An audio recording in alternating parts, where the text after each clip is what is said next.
Chers amis, bonjour. Pour bien comprendre la vidéo qui va suivre, il est indispensable de comprendre ce schéma. Vous voyez, ici, moi ce que j'appelle ça des ganglions ou des nodules nerveux, où il y a beaucoup de neurones qui sont des petits cerveaux du cœur. Le petit cerveau du cœur, il est là, on l'appelle le nœud sinusal. C'est pour ça, parfois, vous entendez le mot tachycardie sinusale. C'est une sorte de sinus, ça veut dire une petite poche où se loge un petit ganglion qui est un petit cerveau du cœur. Il envoie ces ondes de volonté. En fait, ce sont des ondes électromagnétiques qui diffusent ici dans des petits câbles dans l'oreillette, là, et ils vont... Ça, c'est l'émetteur. Le cerveau émet. Comme ton cerveau émet une onde de volonté. Et l'onde de volonté va aller à un autre récepteur, un relais. Pareil, c'est un relais qu'on appelle le nœud atrioventriculaire ou le nœud auriculo-ventriculaire qui assume la jonction. Et ensuite, comme tout courant électrique, il faut des câbles, des branches qui vont dans le ventricule droit et dans le ventricule gauche. Et ainsi, comme tu vois dans les flèches, les petites flèches, le courant électrique circule dans le cœur pour faire contracter quoi? Le muscle, le biceps. Mais le cœur ne se contracte pas comme une pompe. Le cœur, en fait, oui, il en a qui disent c'est une pompe, mais en fait, c'est un créateur de vortex. Tu dois comprendre ce que c'est la notion de vortex. Et tu vas aussi comprendre la notion de donner et recevoir. D'abord, le cœur reçoit le sang ici de l'oreillette gauche, left atrium, l'oreillette gauche, à travers la valve mitrale, c'est le ventricule gauche. Tu vois, c'est une sorte d'entonnoir en fait, c'est pas une pompe, c'est un entonnoir. En se contractant en spirale, il fait tourner le sang comme comme les tempêtes là, les ouragans. En fait, le cœur ici, le ventricule gauche, crée un ouragan qui va vitaliser le sang et l'éjecter ici dans l'aorte. Si tu as compris cette notion, ces notions de base, eh bien, tu vas comprendre mes vidéos et comment moi je l'applique personnellement dans ma technologie de bioméditation sur le processus du vivant. Si on t'explique tout cela, tu vas méditer par toi-même comme je l'explique dans mon livre. Car mon livre, ce n'est pas une accumulation de connaissances. C'est des codes. Je te donne des secrets pour méditer sur ce fonctionnement extraordinaire. Si je ne fais pas de la pub, je n'ai pas besoin de ça, je le répète toujours. D'accord? Regarde, pour comprendre tout ce qui se passe ici, c'est quand même fantastique. Allez, on va passer à la vidéo, tu auras encore d'explications. Oh les cœurs!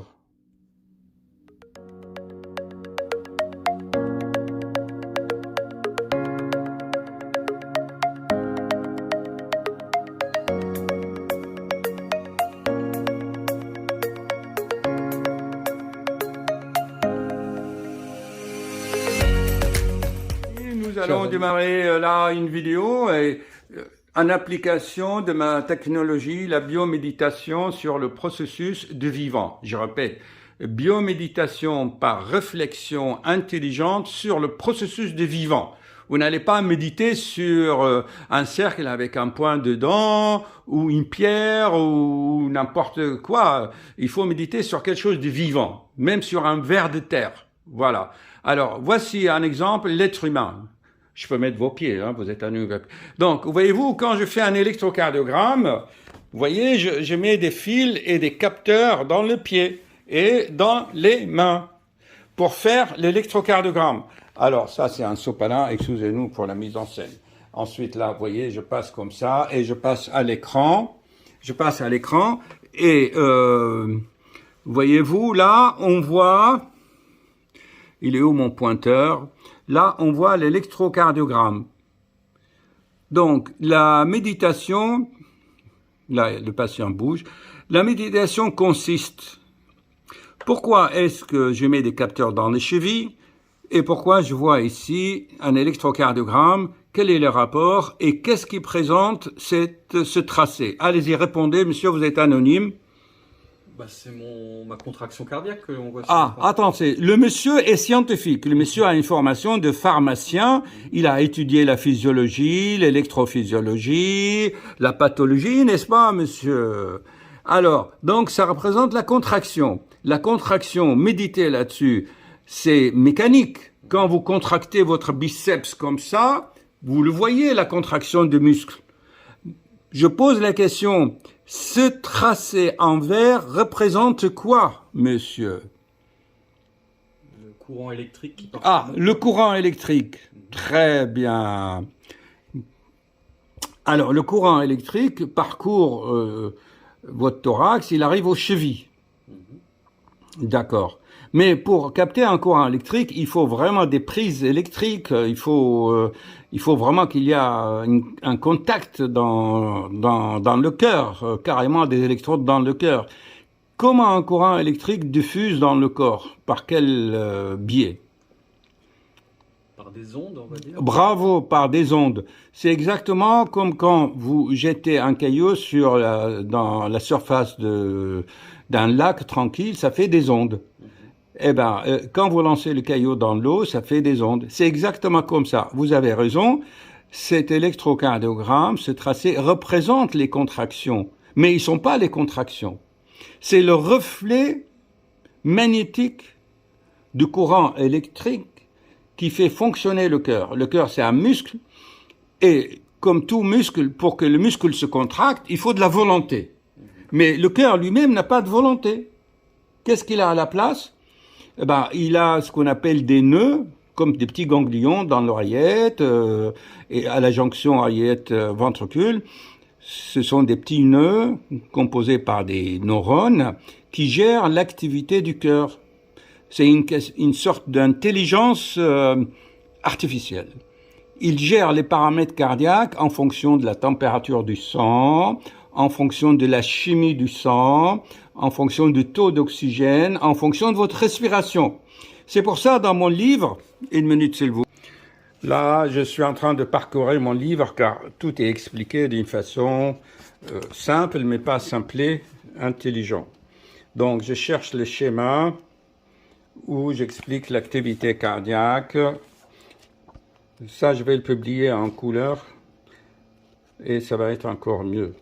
Donc, vous voyez, il y a beaucoup de choses dans le livre, des images, des schémas qui, entre guillemets, augmentent l'intelligence. Ça fait une sorte de gymnastique cérébrale. Alors, là, vous voyez, il y a un schéma. Je vais vous la montrer. Donc, on a dit que dans le cœur, il y a des ganglions, des nœuds, des neurones qui qui gèrent l'activité cardiaque en fonction de l'oxygène, de la température, du taux de gaz carbonique, de la chimie du sang. Et voilà le schéma principal. Vous voyez bien qu'au milieu, ici, il y a le système rythmique, il y a le système neurosensoriel et le système métabolique. Donc, les ganglions dans le cœur, eh bien, ils doivent comprendre, analyser le sang et gérer le rythme en fonction de cela pour équilibrer le système neurosensoriel, c'est-à-dire les pensées. Il y en a qui disent c'est le stress, oui, mais en fait c'est beaucoup de choses. Et le système métabolique, c'est-à-dire celui qui produit l'énergie ce que vous mangez, quoi, la digestion. Donc ça, c'est le mouvement nocturne, ça travaille la nuit, et ça, c'est la journée, quand vous prenez la tête et vous pensez. Donc, en fonction de cela, on a dit que quand vous contractez un muscle, il vous faut de la volonté. Et la volonté, c'est une onde magnétique qui part de votre cerveau. Mais le cœur, c'est un muscle, il se contracte aussi. Et la volonté, ce qui lui donne l'ordre de se contracter, vient de ces petits ganglions qui sont dans le cœur, au niveau de l'oreillette droite, d'accord, qui va, elle, envoyer une onde en fonction de la chimie du sang, d'une part, et en fonction de votre stress d'autre part. Si vous êtes anxieux, eh ben, vous allez modifier la composition chimique du sang, et en larguant de l'adrénaline et ces petits ganglions dans le cœur, ces petites fibres nerveuses vont être sensibles à l'adrénaline et ils vont accélérer le cœur. Et donc l'accélération cardiaque, avec la montée de la tension, c'est une conséquence. Mais le problème n'est pas dans le cœur. Alors, bien sûr, mes très chers cardiologues, collègues, moi aussi, eh bien, qu'est-ce qu'on fait? L'être humain ne peut pas gérer cela, c'est plus fort que lui. On donne des bêta-bloquants. Mais qu'est-ce que vous voulez? Mais l'être humain, par lui-même, en faisant du sport, il peut développer l'activité bêta-bloquant par lui-même. Et tout est expliqué là-dedans. Donc, on revient. L'onde de volonté,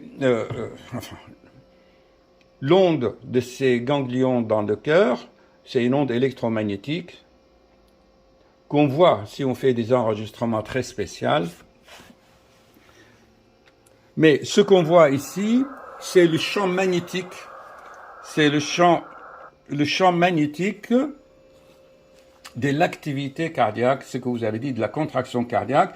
Quand le muscle se contracte comme ça, elle émet aussi un champ magnétique. Et ce champ magnétique, vous avez raison, diffuse dans tout le corps. Pour l'instant, on a des moyens, enfin, on a des câbles pour le capter, mais on peut aussi le capter par un système Wi-Fi. Pourquoi mettre des câbles, hein? On peut imaginer que même les magnétiseurs, les gens hypersensibles, ils captent l'activité cardiaque sans câble. Et j'explique tout ça, comment la médecine va évoluer plus tard. Est-ce que c'est clair maintenant? Oui, tout à fait, oui. Voilà. Alors maintenant, là, vous entendez le son de l'activité cardiaque, hein? Et là, vous voyez ce qu'il a dit le patient, l'activité contractile, l'activité mécanique du cœur, la voilà. Vous voyez les contractions, voilà. Voici les contractions du cœur. Et en bas, vous avez le champ magnétique, d'accord? Alors, si on fait des enregistrements très précis, on voit bien que le champ magnétique précède la contraction qu'on voit ici. Et en même temps, ces contractions vont engendrer, bien sûr, des vibrations mécaniques qui sont responsables de ce qu'on appelle les bruits du cœur que nous entendons, bien sûr amplifiés dans la sonde ici, par un cristal que j'explique dans mon livre, l'utilisation des cristaux. Bon, en analysant ces contractions, bien sûr, on fait les diagnostics des maladies. Voilà une idée. On filme là, hein. Voilà, d'accord? Alors, pendant que moi, je continue l'examen et les explications, c'est parti. Alors, vous voyez, donc, le cœur se contracte comme un muscle biceps. S'il y a de l'hypertension, s'il y a du stress, eh bien, le muscle ici va se développer, va s'hypertrophier comme un biceps. Donc, si on voit qu'il y a une hypertrophie de muscle cardiaque, de ventricule gauche, c'est que le patient fait de la tension. Alors qu'aujourd'hui, il est à 12,7. Mais s'il est chez lui ou quand il marche, dans le travail, il fait des poussées de tension, l'hypertrophie, l'épaississement de ventricule va intégrer les variations. Vous connaissez la notion d'intégrale en mathématiques. Donc, quand il n'y a pas d'hypertrophie, on dit, et là on fait une coupe, on dit que effectivement ces petites poussées hypertentionnelles de tension, on appelle ça l'hypertension labile, eh bien, n'ont pas affecté le cœur. Par contre, comme il y a des stades, il y a le stade de débit, par exemple. Là, vous voyez que le rapport ici de diamètre de l'aorte est plus grand que le diamètre de l'oreillette. Ça, c'est le diamètre de l'oreillette. Ça, c'est... Ça filme? Oui. Ça, c'est l'arrivée. C'est-à-dire que le cœur, ici, si on met des couleurs, ça veut dire que le sang arrive ici. Il arrive dans l'oreillette et il arrive ensuite au ventricule gauche. Le ventricule gauche se contracte, mais en fait, c'est une contraction en spirale. C'est pas une contraction comme le muscle biceps. Quand le cœur se contracte, il tourne en même temps et ça crée un vortex. Comme quand votre mixeur, ça crée un vortex. Et ensuite, il est éjecté dans l'aorte pour aller alimenter tout le corps. Donc, on voit bien que le cœur ici éjecte plus de ce qu'il reçoit. Est-ce que vous comprenez cette idée? Oui. Pourquoi il éjecte plus? Parce que les contractions sont violentes, sont très fortes. car le patient est anxieux, il se prend trop la tête, il pense trop, et le sang monte à la tête, il ne va pas dans les jambes. Donc les contractions sont fortes. Donc le sang est chassé plus dans l'aorte. Ça, c'est la première phase de l'hypertension. On appelle ça l'hyperdébit.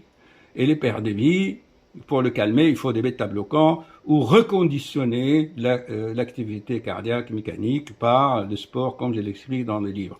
Donc, vous voyez, pour l'instant, tout est normal. C'est une question des débits. Donc, on hésite vraiment. On se dit, faut-il donner un traitement à ce patient à vie pour réguler cette activité, cette contraction qui sont un peu fortes, qui éjectent plus de sang dans l'aorte, alors que l'oreillette gauche, elle est toute petite là. Voilà. Alors, nous allons mesurer donc le diamètre de l'aorte. Voilà. Hop. Mesure. Alors, voyez ici l'aorte quand le ventricule gauche envoie le vortex. Il est à 43. Il est à 43. Et l'oreillette, elle fait à peu près 29... attendez, on va faire comme ça. Ouais. Bon. Vous voyez bien qu'il y a une différence de diamètre. Hein. On va reprendre les mesures encore une fois. Alors, je vais... Parce que les mesures, il en faut plusieurs, puisque chaque contraction est différente. Donc, on a dit l'aorte 42,7, 43, donc ça confirme des mesures. Et l'oreillette, il est à 34. Là, approchez-vous. Là, voilà, vous voyez, on voit 42 le diamètre de l'aorte, 34 le diamètre de l'oreillette. Donc, vous voyez bien que c'est la loi de donner et recevoir, j'explique dans mon livre, la loi entre l'abeille et la fleur, hein, donner et recevoir. Il faut qu'il y ait un équilibre. Voilà ce que ça fait, le stress, l'anxiété. Voilà. Donc, qu'est-ce qu'il faut faire?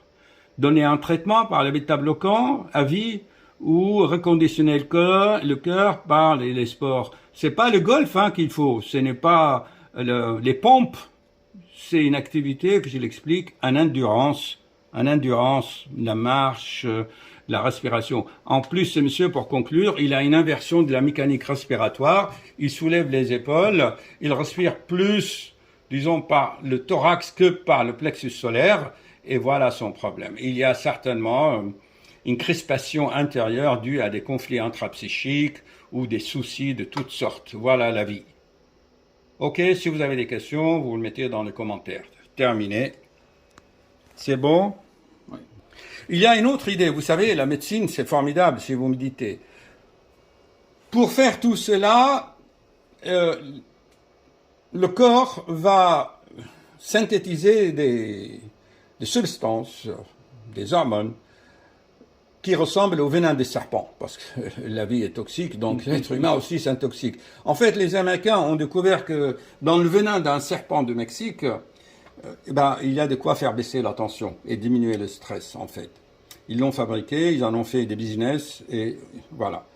Donc, pour voir si ce mécanisme est mis en route, comme je suis un cardiologue très global, je ne regarde pas sur le cœur, on dose le potassium dans le sang.